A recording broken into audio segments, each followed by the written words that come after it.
नमस्ते मेरे प्यारे प्यारे भाइयों। अगर आप एसएससी के सच्चे सिपाही हैं तो आपका रथ बिल्कुल सही जगह रुका है, क्योंकि मेरे भाई Gagan Pratap maths YouTube channel पर हम शुरू कर रहे हैं एसएससी की धुआंधार practice, SSC speed test series 2026, जिसमें मैं आपको 100 क्वालिटी टेस्ट कराने वाला हूं, यानी कि 2500 क्वेश्चंस एसएससी के लिए स्पेशल। और मैं गारंटी देता हूं, अगर कोई बच्चा मेरे साथ टिक के मेहनत के साथ ये प्रैक्टिस कर लेता है तो उसकी स्पीड भी बढ़ेगी, उसकी एक्यूरेसी भी बढ़ेगी, उसका कॉन्फिडेंस भी बढ़ेगा, उसके नंबर भी बढ़ेंगे और वो इतना जो है जागरूक हो जाएगा कि वो 25 सवाल 15 मिनट में नहीं 5-10 मिनट में करने की क्षमता रखेगा, क्योंकि पेपर का लेवल तो डाउन होगा, क्योंकि समय कम हुआ है मेरे भाई। तो गगन प्रताप ट्रिक्स की हेल्प से कैसे आप बड़े बड़े सवालों को ऑप्शन की हेल्प से दिमाग लगा के बढ़िया अप्रोच से तुरंत तुरंत निपटा सकते हो, मैं आपको सिखाने वाला हूं। और डेली मैं आपको एक टेस्ट सॉल्व कराऊंगा कि कितना भी पढ़ लो, कितना भी किताब लगा लो, कितना भी मैराथन देख लो, यूट्यूब पे देख देख के कितना भी खुश होते रहो, जब तक प्रैक्टिस नहीं करोगे सिलेक्शन के करीब नहीं पहुंचोगे। तो आप एप्लीकेशन पे जाओ, टेस्ट चंकी पे लाइव टेस्ट वाले सेक्शन में हम पहले ये लाइव टेस्ट शेड्यूल कर देते हैं यहां पर 24 घंटे पहले। तो पहले आप इस टेस्ट को खुद से अटेम्प्ट कर लो, उसके बाद आप इसका वीडियो सॉल्यूशन देखना। चैनल को सब्सक्राइब कर लो, क्योंकि असली तगड़ी वाली प्रैक्टिस यहीं पे आएगी और हम आपको वाकई में सिखाएंगे। इसका रियल आपको एग्जाम में फायदा मिलेगा कि कैसे आपको एग्जाम प्रेशर को हैंडल करना है और 15 मिनट में 25 सवाल के टारगेट को टैकल करना है। ठीक है बच्चों, चलिए मेरे साथ साथ एक एक सवाल सॉल्व करें। और इसी एप्लीकेशन आपको 10,000 से ज्यादा है sectional, chapter wise, level wise और full length mock test free मिलेंगे, जिन्हें आप अपनी प्रैक्टिस के लिए यूज करो। ठीक है बच्चों, एप्लीकेशन डाउनलोड करके आइए। पहला सवाल आपके सामने, दिल्ली पुलिस हेड कांस्टेबल का। An amount of money become 7 times its original value in 20 years with the simple interest, calculate the yearly interest rate. कोई अमाउंट 7 गुना हो जाता अपनी ओरिजिनल वैल्यू का, 7 गुना होने का मतलब 1 रुपए 7 रुपए बन गए, तो आपको ब्याज कितना मिला? 6 गुना। 6 गुना यानी कि 600%। कितने साल में? 20 साल में। तो एक साल में कितना ब्याज मिलता है प्यारे बच्चों आपको? 600/20 यानी कि 30% पर है ना। इतना ही सोचना था, इसमें कुछ लिखना भी नहीं था मेरे भाई सवाल में। A dealer allowed a 73% discount on an article and was still able to manage a 56% profit. Find the ratio of cost price to listed price. Listed price यानी कि मार्क प्राइस। अगर किसी सवाल में डिस्काउंट परसेंटेज और profit percentage दिया हो प्यारे बच्चों, तो उस वस्तु के कॉस्ट प्राइस और लिस्ट प्राइस, जिसे हम मार्क प्राइस भी कहते हैं, इसका रेशियो निकालने का तो हमारे पास डायरेक्ट कॉन्सेप्ट है 100 - D/100 + P। ये सवाल तो देखते ही आपके कान खड़े हो जाने चाहिए थे, अप्रोच आनी चाहिए थी कि आपने 73% डिस्काउंट दिया, लाभ कितना हुआ? 56%। तो क्रिय मूल्य से अंकित मूल्य का अनुपात क्या आएगा? 100 - 73 कितना? 27। प्रॉफिट है 56%, 100 + 56 यानी कि 156। ये आ गया प्यारे बच्चों। अच्छा, 3 से कट भी गया, 3 से 27 9 बार और 156 52 बार, तो 9:52 आंसर आ गया मेरे दोस्त। ये बताइए जी, एक वार्डरोब का मार्क प्राइस 8,640 है, which is 35% above the cost price. It is sold at a discount of 20% on the mark price, find the profit percentage. भाई परसेंटेज पूछा है तो ये आपको कंफ्यूज करने के लिए दिया, इसकी कोई जरूरत नहीं है। एक अलमारी का मार्क प्राइस उसके कॉस्ट प्राइस से 35% ज्यादा, यानी कि 35% क्या है मेरे भाई? Markup percentage. और अलमारी पर 20% डिस्काउंट दिया जाता है। क्या पूछा है? Profit percent. Profit percentage markup और डिस्काउंट का सक्सेसिव ही प्रॉफिट परसेंटेज होता है। बताइए, 35% मार्कअप है, 20% डिस्काउंट है, डिस्काउंट निगेटिव होगा हमेशा। 35 - 20 - 35 × 20/100%। तो ये कॉन्सेप्ट आपके दिमाग में फिट होना चाहिए कि प्रॉफिट परसेंटेज मार्कअप और डिस्काउंट का सक्सेसिव है। 35 - 20 15 और 700/100 कितना आ गया? 7। तो कितना लाभ हुआ आपको? 8% का प्रॉफिट हुआ। C option. चलिए बताइए, एक प्रिज्म के आधार का क्षेत्रफल 28% बढ़ जाता है, इसकी ऊंचाई 11% घट जाती है, आयतन में कितने प्रतिशत की वृद्धि होगी? बेटे प्रिज्म का वॉल्यूम क्या होता है? प्रिज्म का वॉल्यूम बराबर area of base into height, area of base गुणा ऊंचाई। अब प्रिज्म के बेस का एरिया 28% बढ़ गया, हाइट 11% कम होगी, वॉल्यूम में कितना चेंज आएगा, बीच में गुणा है ना, एरिया ऑफ बेस गुणा हाइट, यानी कि इन दोनों का सक्सेसिव, बढ़ रहा है तो प्लस, घटता है तो माइनस। तो आपको कुछ नहीं करना था, 28 और -11 का सक्सेसिव निकालना था। 28 - 11 -28 गुणा 11/100%, क्योंकि प्रिज्म का आयतन बराबर आधार का क्षेत्रफल गुणा ऊंचाई। 28 - 11 17, 28 गुणा 11 कितना आएगा, 280, और 28 308/100, 3.08। तो 17 में से 3.08 आप माइनस करेंगे कि बच्चों क्या आएगा, 0.92 आएगा, एंड में 13.92%। ठीक है बच्चों, चलिए अगला सवाल देखो। How many common tangents do two circle have when the distance between their centre equals the sum of their radii. दो सर्कल के बीच कितनी कॉमन टेंजेंट होंगी अगर उनके सेंटर के बीच की दूरी रेडियस के योग के बराबर है। बताओ बच्चों, भाई दिमाग में नहीं आना चाहिए। अगर दो सर्कल के सेंटर के बीच की दूरी, ये दोनों सर्कल के सेंटर है, अगर उनकी रेडियस के सम के बराबर है, इसका मतलब ये दोनों सर्कल एक दूसरे को बाहर से टच करेंगे, तभी सेंटर के बीच की दूरी क्या बन पाएगी, रेडियस का सम r1 + r2। तो कितनी कॉमन टेंजेंट होगी, 3। भाई दो तो ऐसे हो जाएंगी और एक यहां पे हो जाएगी, तो कितनी कॉमन टेंजेंट होंगी, 3। ये पूरा चित्र आपके दिमाग में फिट होना चाहिए, कुछ करना नहीं है, वहां पे सोचने का समय नहीं है। ये बताइए, in finding the HCF of two numbers by division method, the quotient are 4, 6 and 9 respectively, and the last divisor is 45. What the LCM of two numbers? दो नंबर्स का LCM क्या है? यह सवाल एग्जैक्ट रेलवे एनटीपीसी के paper में आया हुआ। अगर आप इस सवाल को सॉल्व करने बैठो, कम से कम 2 से 3 मिनट ले लेगा आपके, लेकिन जीपीटी की हेल्प से 2 सेकंड में सॉल्व होगा। अरे आपको आता भी नहीं है, अगर मान लीजिए लॉन्ग डिवीजन मेथड से एचसीएफ निकालना, तो भी हो जाएगा। जब आप एचसीएफ निकालते हैं तो लास्ट डिवीजर, अंतिम भाजक कितना आता है, 45, यानी कि ये संख्याओं का एचसीएफ होता है। लॉन्ग डिवीजन मेथड में जो लास्ट डिवीजर है वही क्या है, संख्याओं का एचसीएफ 45। अगर संख्याओं का हाईएस्ट कॉमन फैक्टर 45 है तो संख्याओं का एलसीएम भी 45 से कटने वाला माल होना चाहिए। 45 मतलब 9 से भी कटेगा और 5 से भी कटेगा। एलसीएम 9 से भी कटना चाहिए, 5 से भी। ये नंबर 5 से नहीं कट रहा, ये 5 से नहीं कट रहा, ये 5 से नहीं कट रहा, 5 से कट रहा। आंसर, आगे बढ़ जाओ बेटा, इससे ज्यादा तो रुकना ही नहीं था। ऑप्शन की कब हेल्प करोगे, अगले जन्म में। 100 पुरुषों के पास 27 दिन का राशन है, 55 पुरुष चले गए तो बाकी पुरुषों के लिए राशन कितने दिन चलेगा, बताओ बेटा। खाना खाना M1 D1 बराबर M2 D2। 100 आदमियों के पास 100 दिन का राशन है, 55 पुरुष चले गए, 100 में से 55 चले गए, कितने बचे फिर, 45। 45 पुरुषों के लिए खाना कितने दिन चलेगा, ये आ गया प्यारे बच्चों, बताइए।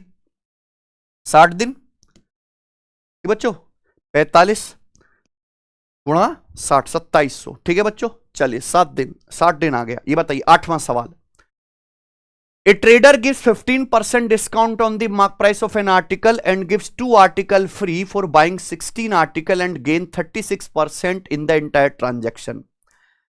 Assuming a customer pays for 16 article, the mark price of an article is what % more than its cost price? सवाल में पूछा है आर्टिकल का मार्क प्राइस उसके कॉस्ट प्राइस से कितने % ज्यादा है, यानी कि मार्कअप परसेंटेज पूछा है। और अभी पढ़ाया मार्कअप परसेंटेज और डिस्काउंट परसेंटेज का सक्सेस बराबर प्रॉफिट परसेंटेज। ध्यान से सुनिएगा, एक ट्रेडर 15% डिस्काउंट देता है, फिर हर 16 आर्टिकल की खरीद पर 2 आर्टिकल फ्री देता है, ये भी तो एक तरह का डिस्काउंट है। और ट्रेडर को फायदा कितना होता है, 36% का प्रॉफिट होता है। मार्क प्राइस कॉस्ट प्राइस से कितना ज्यादा है। ठीक है भाई, देखिए मान लीजिए ये आर्टिकल का कॉस्ट प्राइस है और हमने मार्क प्राइस फिक्स किया, यही क्या है, मार्कअप, यही मार्कअप है। ये मार्कअप हो गया, कॉस्ट प्राइस से मार्क प्राइस जितना ज्यादा है मार्कअप परसेंटेज। फिर हमने 15% डिस्काउंट दिया, 15% माने 3/20, 3/20 डिस्काउंट मतलब 20 पे 3 की छूट है, तो 20 का सामान 17 में। उसके बाद व्यापारी हर 16 आर्टिकल पर 2 आर्टिकल फ्री दे रहा है। टोटल कितने आर्टिकल दिए, 16 + 2 18, 18 में से फ्री कितने, 2 आर्टिकल फ्री है, तो डिस्काउंट कितना हो गया, 1/9। 1/9 डिस्काउंट का मतलब है कि 9 का सामान व्यापारी ने कितने में बेचा, 8 में।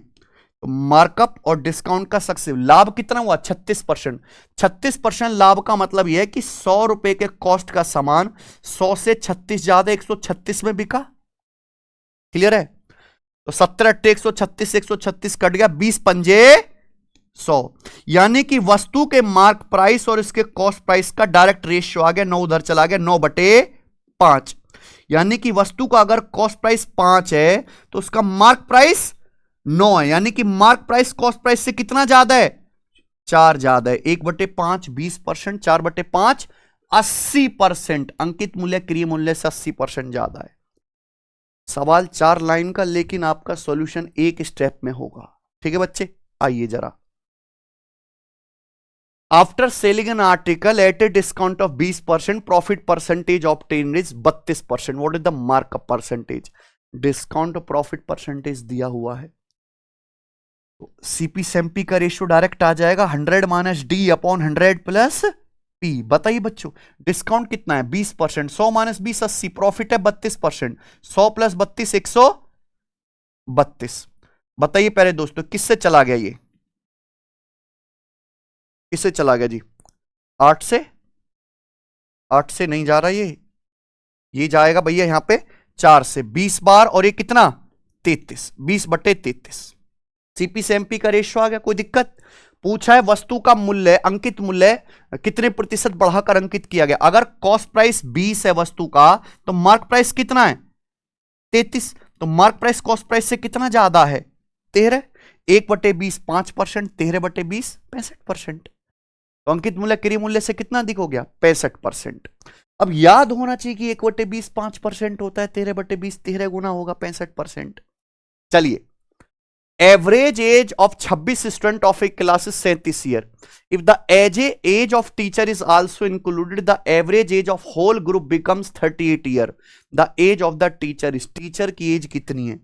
एक्स मान के करो, पूरी गुणा भाग करो तो बहुत लंबा है, लेकिन अगर आपको डेविएशन आता है, शिफ्टिंग मेथड आता है, तो इन सवालों में कुछ नहीं होता। सोचो, एक क्लास में 26 बालक है, 26 बालक की एवरेज एज 37 साल है। अगर टीचर की एज भी शामिल कर दें तो ग्रुप की एज बढ़ के कितनी हो जाती है एवरेज एज 38 साल।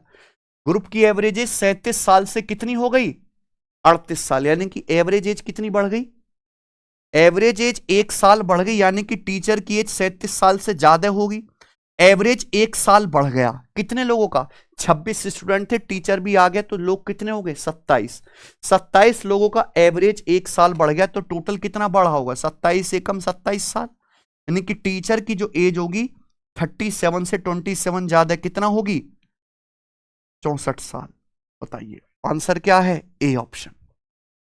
आया मजा? देखिए 17x और 7 का चतुर्थानुपाती, फोर्थ प्रोपोर्शनल 91 है। x का मान बताइए। फोर्थ प्रोपोर्शनल मतलब जो पहली दो संख्याओं का रेशियो, वही बात की दो संख्याओं का रेशियो है भाई। बताइए 7 से 91 सचिन कितने गुना हो रहा है? 13 गुना। तो यहां भी 17 का 13 गुना होना चाहिए, 17 का 13 गुना, यानी कि एक आएगा एंड में 221। डी ऑप्शन आंसर जी। कौन सी लाइन y बराबर 3x + 5 के पैरेलल है? देखो लाइन की इक्वेशन होती है y बराबर mx + c। अगर दो लाइन पैरेलल है तो स्लोप सेम होगा, यानी कि ये स्लोप सेम होना चाहिए अगर दो लाइन समांतर है। यहां स्लोप अगर 3 है तो इसके समांतर लाइन का स्लोप 3 रहेगा। ये -4 है, ये -3 है, ये 1 गलत। यहां स्लोप 3 सेम है, ये लाइन पैरेलल है। इतना सा कंसेप्ट पता है तो सवाल आधे सेकंड में होगा मेरे भाई, लेकिन कंसेप्ट तो पता हो। लार्जेस्ट 4 डिजिट नंबर बताओ जिसको 14, 9 और 6 से डिवाइड करने पर हर बार 2 रिमाइंडर बचे। ऑप्शंस आपके सामने दे रखे हैं, कभी भी ऐसे सवाल आएंगे तो हमेशा ऑप्शन से ही करने।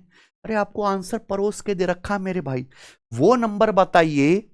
देखो इजी नंबर है 9, हमें वो संख्या बतानी है जिसको 9 से डिवाइड करने पर 2 रिमाइंडर बचता है, यानी कि उस संख्या का डिजिटल सम क्या होना चाहिए 2। किसी संख्या को अगर 9 से डिवाइड करने पर 2 शेषफल बचता है तो संख्या का डिजिटल सम क्या आएगा 2। तो डिजिटल सम निकालो, 9 9 कट गया, 5 6 11, 11 का मतलब डिजिटल सम 2, ये 9 9 हट गया, डिजिटल सम 8, आंसर नहीं है।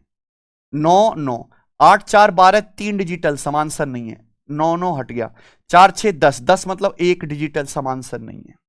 केवल एक ही ऑप्शन है जिसका डिजिटल सम 2 बन रहा है, यही आंसर है, और ये एग्जैक्ट पेपर में आया है सीजीएल में, एग्जैक्ट।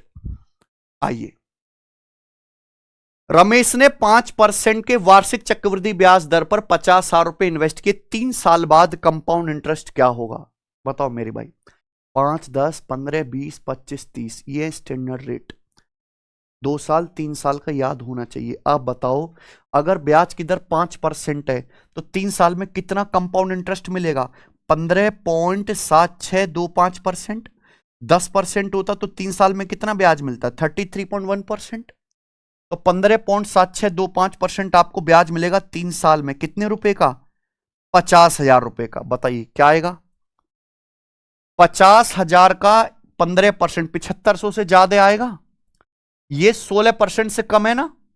15.7625% 16% से कम है। 50,000 का 16%, 16 8,000, तो 8,000 से कम आएगा।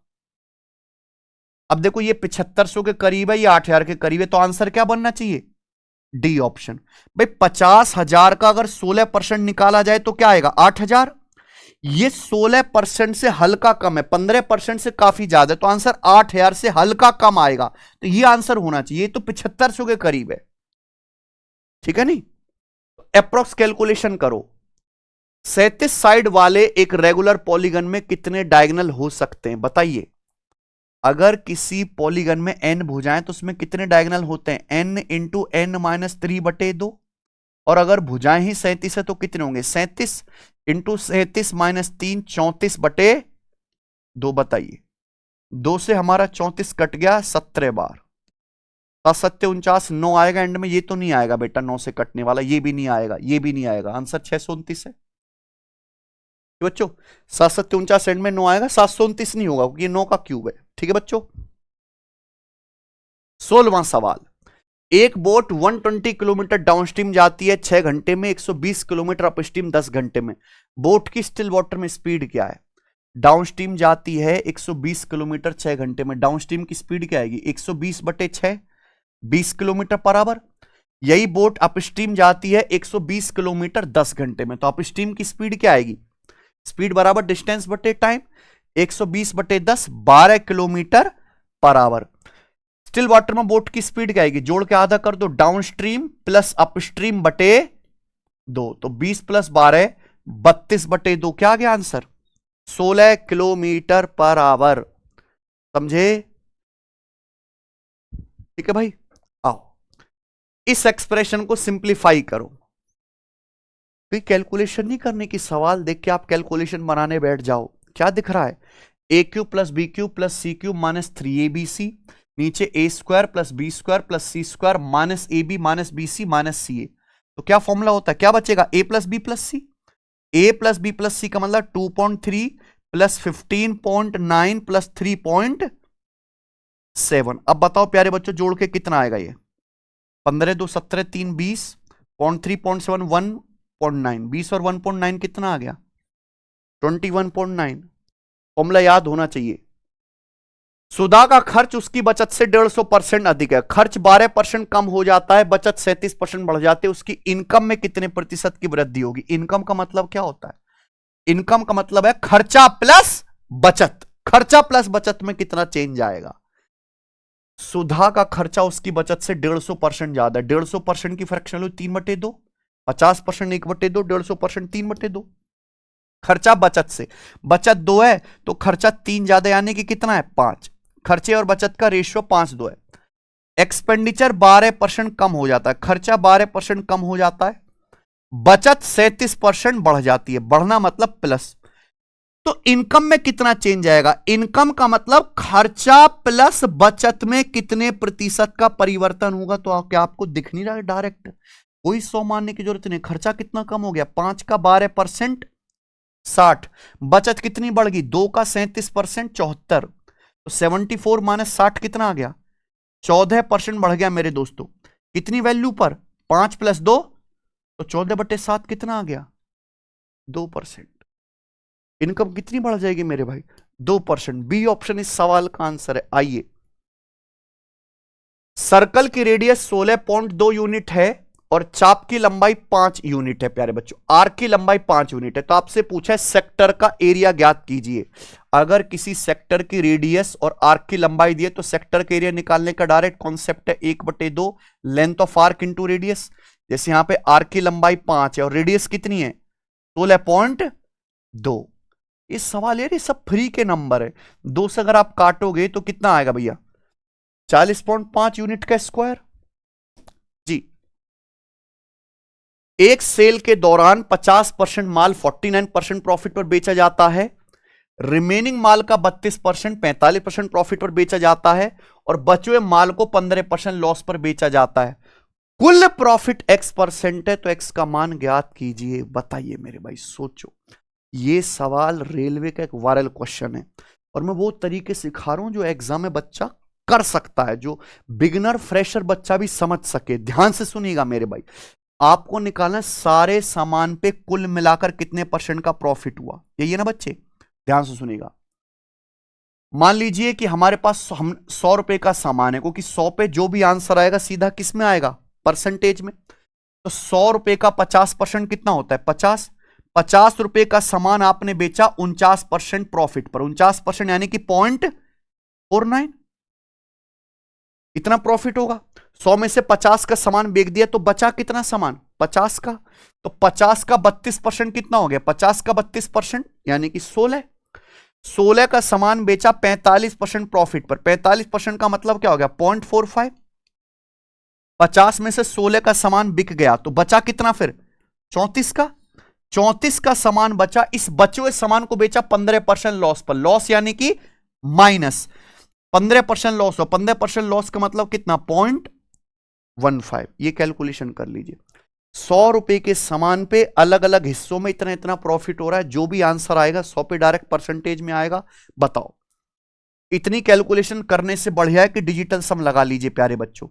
9 5 चौक 20 यानी कि 2, ये 4 5 9 डिजिटल सम 0 हो गया, 3 4 7 1 5 6 7 6 42, 42 मतलब डिजिटल सम 6, 2 -6 -4 माइनस आए डिजिटल सम तो 9 जोड़ के क्या बना लेंगे पॉजिटिव यानी कि 5। तो 8 1 9 2 डिजिटल सम, ये 7 डिजिटल सम, ये 9 डिजिटल सम, ये आंसर है। 6 6 12 2 14, 14 का मतलब 5 डिजिटल सम।